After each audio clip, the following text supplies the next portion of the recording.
আসসালামু আলাইকুম। আমার বাড়িতে ঢুকে সাহস হলো কি করে তোর? কে তোকে ঢুকতে দিল? আবার কি আমি আসছি। তুই নিয়ে আসছিস?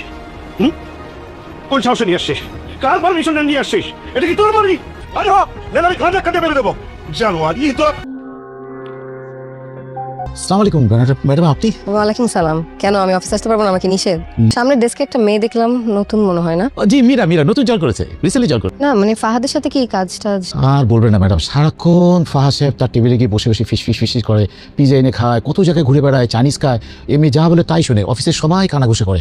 বিশ্বাস করে ম্যাডাম, বাড়ি সবাই বলতে বলতে না ফেরা হয়ে গেছে। ফাহাদ সাহেবের কোনো ভ্রুক্ষেপ নাই, সারাক্ষণ ফিস, সবাই অফিসে সবাই ফিস। লাঞ্চে গেলে আমরা সবাই একসাথে বসে লাঞ্চ করি, সবাই এইটা নিয়ে কথা বলে। বলছিলাম আমি জানলে তো সকালবেলা একসাথে চলে আসতে পারতাম, রাইট? কেন আমি একা এসে কি খুব প্রবলেম করে ফেললাম? প্রবলেম হবে কেন? মানে আমি বুঝলাম না, অফিসে আসার পর থেকে সবাই এমন ভাব দেখাচ্ছে যে একটা এলিয়েন ঢুকে পড়ছে। সবাই বলতে বাবা, জামশেদ সাহেব, তুমি, জামশেদকেও চেনো? ফাহাদ, তুমি মনে হয় ভুলে যাচ্ছ এটা আমার বাবার কোম্পানি।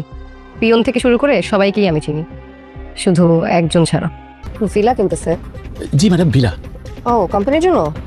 না কোম্পানির জন্য না ম্যাডাম, ফাহাদ নিজের জন্য কিনতেছে। তুমি তোমার ভবিষ্যৎ করতেছো না নিজের বেঁচে দিছো?